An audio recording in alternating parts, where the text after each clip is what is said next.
After spending 5 years in the streets as a vendor, I realized that each man is in charge of whether they make it or break it in business. I've put together pragmatic business nuggets for entrepreneurs that have sustained me in the most uncertain economic times. Join me on this journey to impart this business wisdom to the movers and shakers. Together, let's build a strong network of entrepreneurs who break limits. Hello everyone, my name is Shamiso Chikarate and I will be your host today on Ask Jerry, the Jarrad Vendor Show.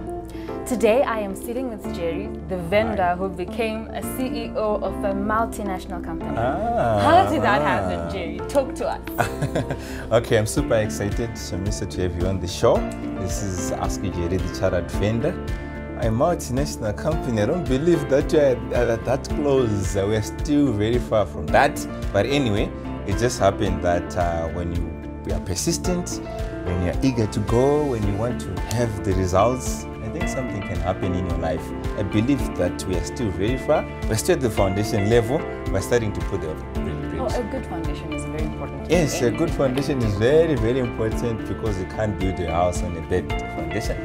No problem. Okay, so today we're going to be talking about the questions that you asked us. So the first question that Tatenda from Mashingo asked Jerry, the vendor, is what is the best way to raise capital for my startup? Family, friends, the bank, or a loan shark? Like, what are the avenues that I can get capital from? Okay, thank you so much, Shami. Thank you, Tatenda from Mashingo. Shout out to Tatenda. The thing is, do you know what? Most of the people, they've got a problem. You don't need capital to start a business. You just need a great idea. A great idea. You don't need money to start a business. You need an idea. Find an idea. I'll just give you an example, especially these days. When you've got a social media platform, you can even find a cheaper product somewhere, advertise it on social media. I know for someone who's doing that. She's into real estate, but she's not even registered to be you're supposed to be registered to be in real estate. Yeah, she's not a registered agent, but do you know what she's doing? She can advertise a house. She doesn't even have money to buy that house, but she can sell it on commission. Guess what she's getting? 2,500, 5,000 a month just by selling houses. You know someone who's selling. I think real estate is a good example. You know someone who's selling and you know someone who's buying. You're already in business. But she's not even using, maybe what she's using only is 25 gig data. To actually then advertise. Exactly. Right. But she's already in business. So what I want to say to Tatenda, I'll also go back to my history when I was a vendor selling sweets and bananas in Budiliro and Glenview. You know, with the little you have, you can start something. The major problem people have also, do you know what? What they do is, yes, you might have a business which you like to venture into. Like I started with airtime, but I noticed that no, airtime, I don't think my capital is sufficient. Because by then I think I had only 4.5 million and he was a millionaire and he still didn't have enough capital. Yes, millionaires, and slowly the Zimbabwe millionaires are coming back also. So 4.5 million wasn't enough. I needed something like 50 million. Yes. What I did now was to say, no, I'll sell all my airtime. I think there are about 12 million. Then I started venturing in selling cigarettes, bananas, and sweets because that's what I could afford. The challenge is you want to venture into something, maybe you want to own a castle. But one car may be selling for 8,000, 10,000, but you don't have that capital. Start from somewhere, then you can build to be where you are.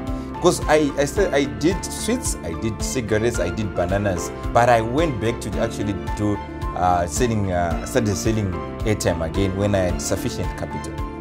Yeah. So to answer Tatenda, you don't need any capital to start a business. Just find a good idea, like what our own billionaire Strive Masiwa did. Right now he's a billionaire, he saw a problem and he solved the problem. Investors or banks, what I want to tell you, I've got a contract by the way, I've got a partnership with an organization called Women Excel, and they're supporting women and men also in getting loans. We love people who support others. Yes, it's wonderful. I'm excited to have that partnership with SACCO. So what they're doing, they're also helping businesses. But one thing I will never do, or they will never do, is to give someone a loan who is not doing anything. Even with our banks, you know, they need cash flows. Yes. They need your at least 2 years to show that this is what I'm doing. Remember, it's not always about the security, but it's about the cash flow. They are also in business. So you can only get money once you've started executing your idea. Exactly. That's where you need to start looking into capital. Exactly. I'll even give me an example. I've got a young sister who is also enterprising. Okay. She's already doing something. Hence, I can support her idea because already she's doing something. I cannot just support someone who's sitting at home, saying, giving I have them an idea, but I haven't started doing anything. Giving them capital is risky. So he should also know that family, be it loan shark, people are in business. You can find someone, maybe he can be a millionaire, but he doesn't have a $10 or $100 to spare to give you because he needs to use his money. Absolutely. Yeah. So Tatenda, what Jerry is saying is, you don't need capital. First, be creative. Fix what you can fix. Meet the needs that you can meet with what you have. Yeah. Don't just wait to get $50,000 to start something. That's start true. where you are. Yeah. All right, so we can move on now. Our next question is from John. Yeah. He's saying, during the startup phase, which functional departments of an organization do I need to pay attention to mostly? Between sales, marketing, or quality control? Oh, thank you. That's a tricky one. I know, right? But That's anyway, a very complex question. But anyway, I'll give you an example. Because at this show, Yes. we're never going to. I'll never give you an example, all right, of what I haven't done. Okay. I've started a company in Zambia, and guess why I recruited first? I was a salesperson. You need a salesperson. Yes, you can market your business, but so long if you don't have someone who's going to get that client, following up, closing that deal, that business will suffer. So That's the challenge of most of our entrepreneurs. They are growing because I believe that as an owner, I can also sell. I believe that as an owner, I'm the first marketer of my business. I think you're also starting a business. When you're starting a business, what do you have it's a to one-man team. Yes, you know, a one-man team. yourself. You're advertising out there. What you start by doing, do you know you start what? Everyone starts by marketing his business. Yes, I'm now doing a car wash. I'm now doing even this show, we marketed it. But the thing is now the sales process that is fundamental to get that client to commit, because some of the, especially in the nature of my business, someone is not going to make a decision on that very day. They're going to take time, 1 month, 2 months, 3 months to make a decision, even a year. So what I need to do now is to have a salesperson who is looking after those clients, nurturing a relationship. Remember, sales is always about building a relationship. I always say the difference between a contact and a contract is an ARA, which is a what? A relationship. So did you get that? That is a quotable quote. The difference between a contact and a contract is an R. Is an R. Which is a relationship. A relationship. Relationships. Yeah. So in sales, you can never close a deal without having a relationship. Even you've got a relationship with a certain store. When you want to buy your clothes, there's someone or a store which just comes into your mind. Even if you want to buy something which is, even groceries, the reason why maybe you get into Pick and Pay or you choose Bon Marché over Pick and Pay is because you've got a certain relationship with that shop. And this relationship is built by people, not by the shop. So the way they are going to do things, the individuals, the way they smile, etc., that is what is going to attract a relationship. So sales is fundamental. When you want to start a business, start by selling. And never get into entrepreneurship when you hate sales. Okay.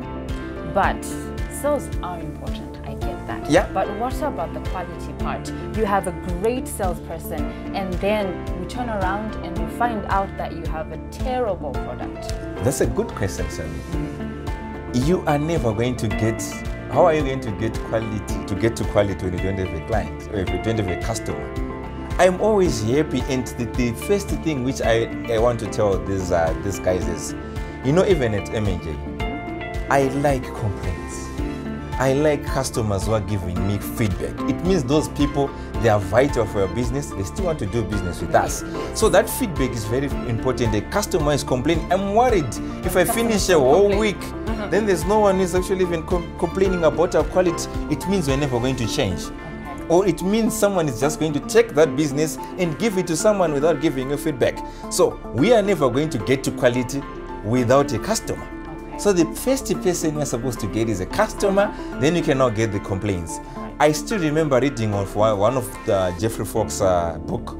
He said when you've got a product, even when it's not up to standard, just push it to the market. He gave an example. When these manufacturers, they thought that their product had about 4 issues. But when they launched it to the market, it came out that they had about 113 issues on that product. And the feedback is coming from what? From who?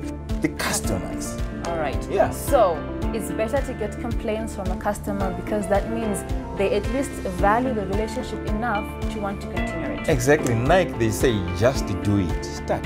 Just do it. Yeah. Okay. This one is an anonymous question. Oh, anonymous. All right. I am a young lady who started a cleaning business, and I have employed 20 people so far. My team is currently with 10 people. The other 10 have come and left, only for me to realize that they took my clients. Really, guys? You're stealing clients? This has happened 3 times now. How do I protect myself from losing clients to my employees? I can't be following them all the time. Thank you so much. That's an interesting question. Yes, the reason why she's losing clients, number 1 is, remember what we say. A contract, relationship. That's the difference. It's an R, which is a relationship. You as the founder or as the owner or as the managing director, the CEO, your duty is to maintain and nurture these relationships.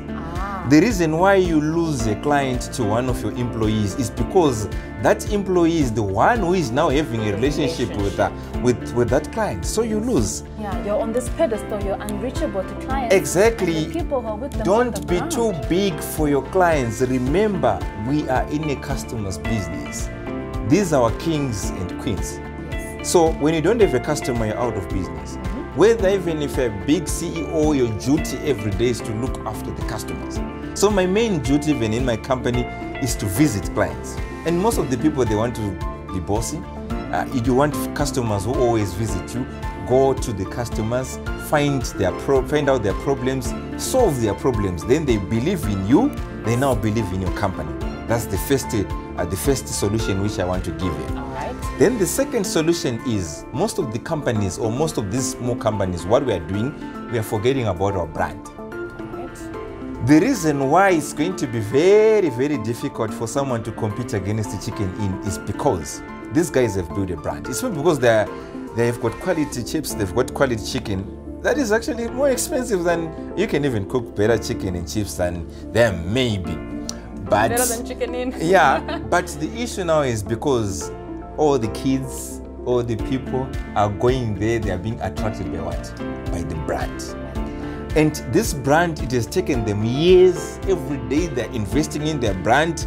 If you ever noticed, even Econet, every day they're advertising. If you, on social media, you find Econet. Tune in on radio, there's Econet. Newspaper, there's an ad. Why? They want to always remind you that even if you've got 98% of the EcoCash business, we still want to grow our brand.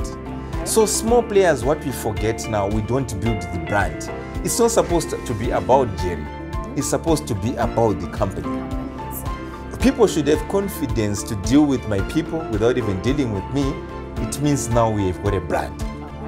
So she should add fertilizer into your brand, always invest into the brand, then you can scare away competition. Remember, the biggest competition which you're going to get into your business is not external, it's internal.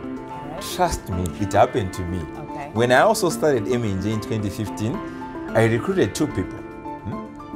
When I recruited those 2 people, when they thought, you know, if you start business with someone, these guys, they feel so entitled. That no, entitlement. We are the ones who started with you, and they feel that you're the one who is earning more than them. So that's what happened.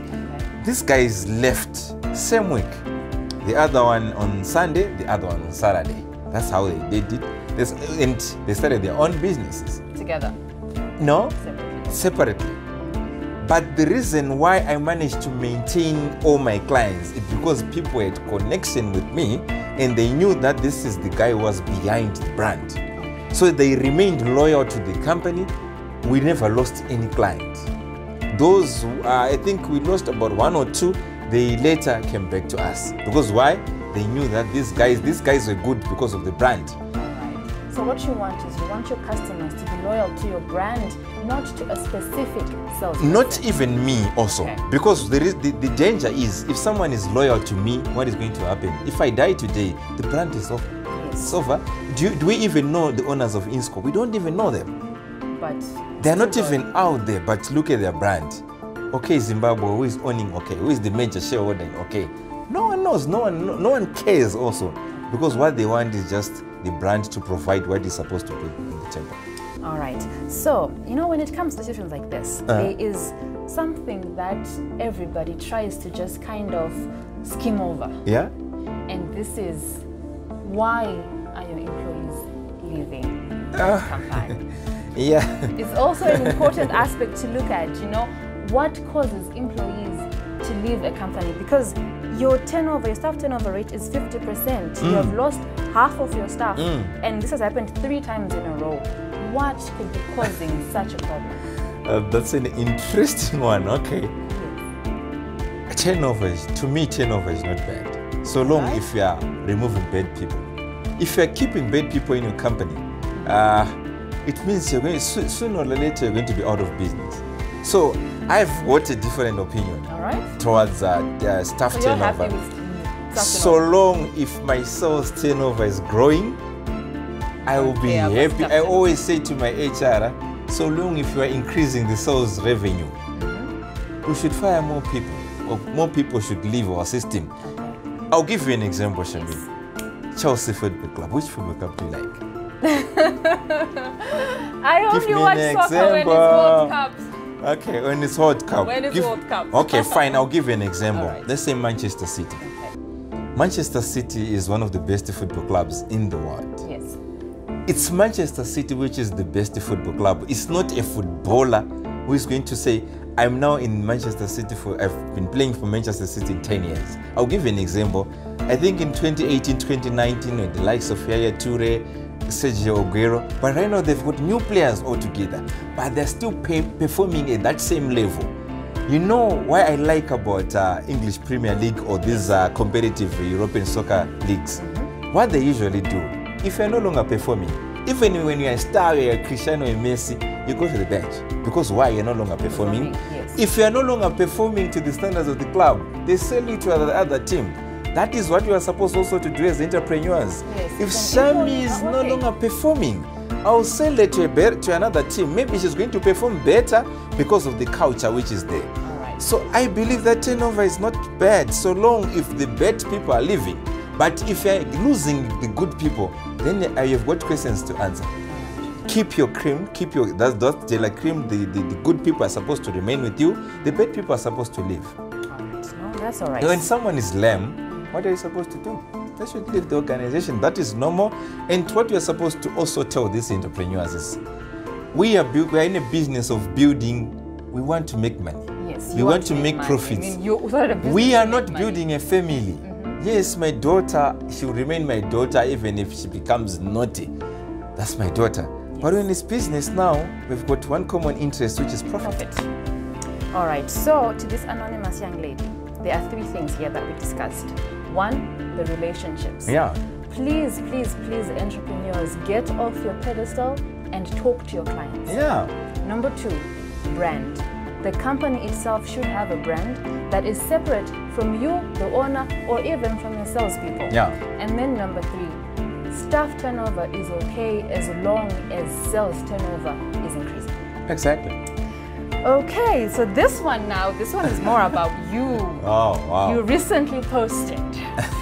So we want to talk about appreciating your rainmakers.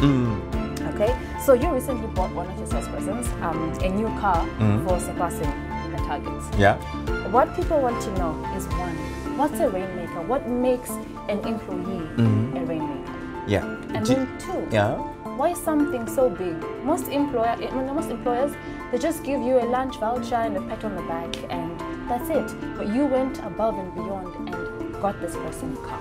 Yeah, thank you so much for that question.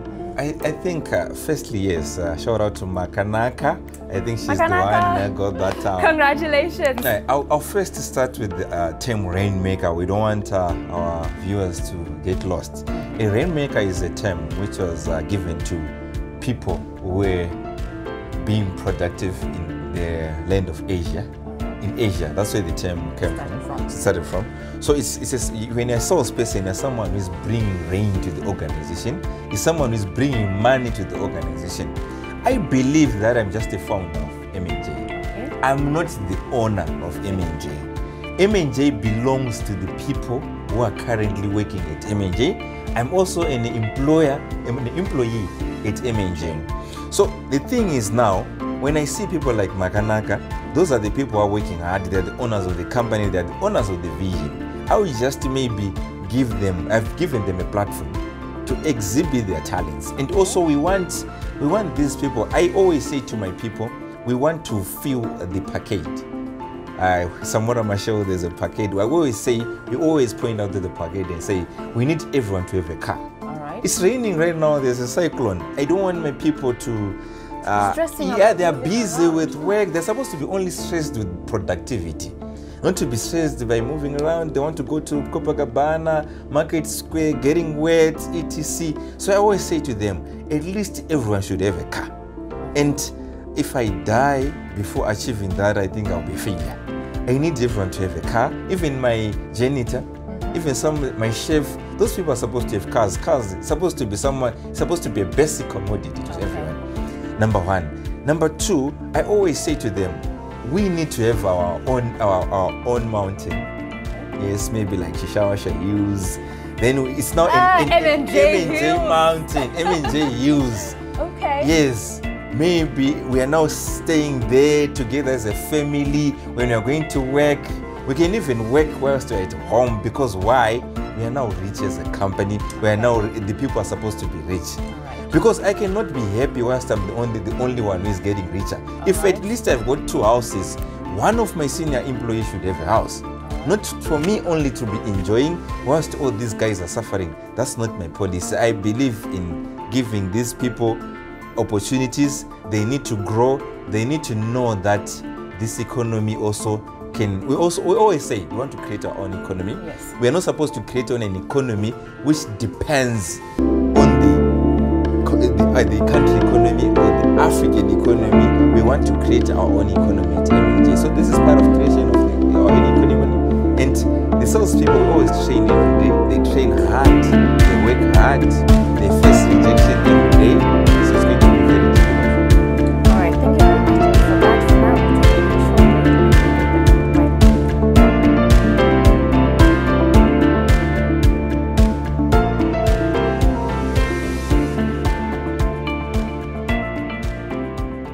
Hi everyone, welcome back to our final segment in the Ask Jerry show.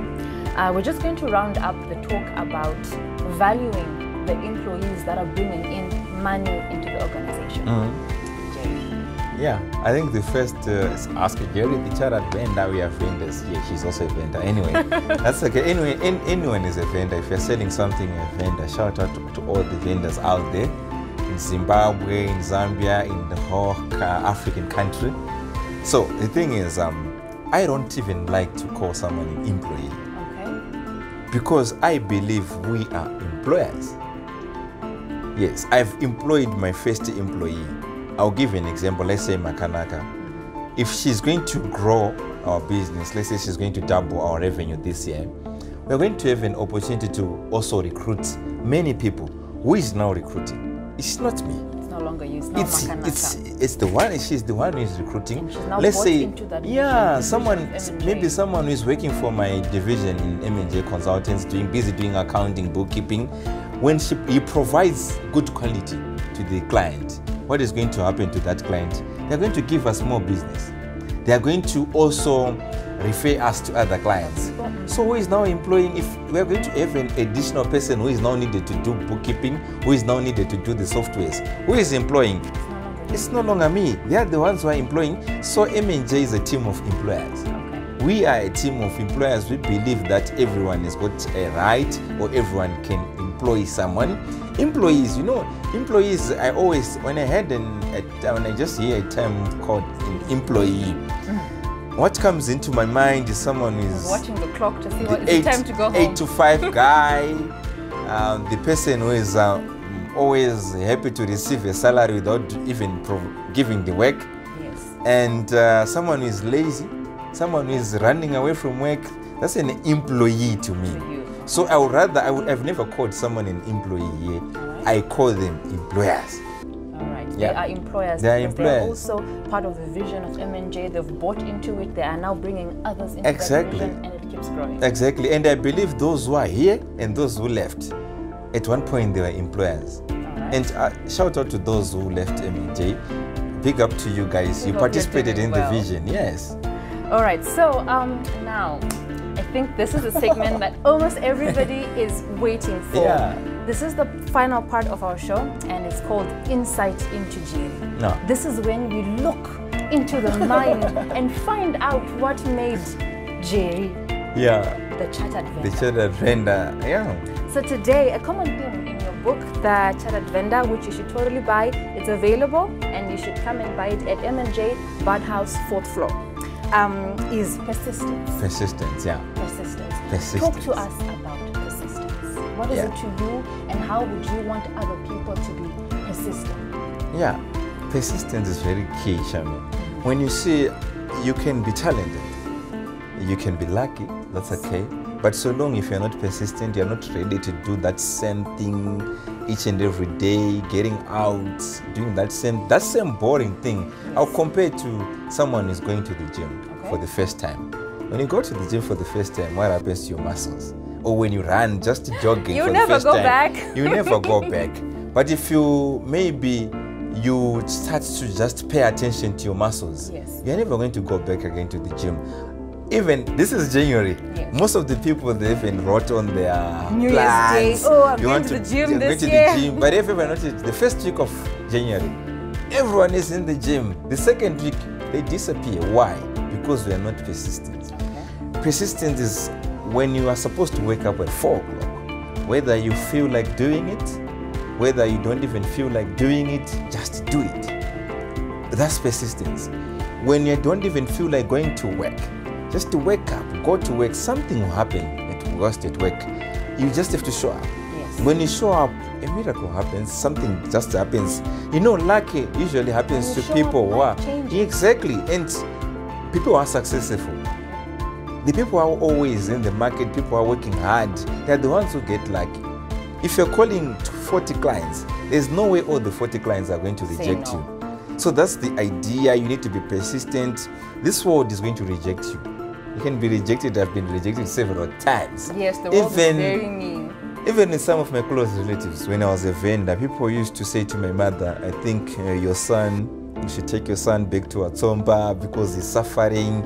He's now looking like a street kid. But I was always in the streets, 5 a.m. I'm at the market store.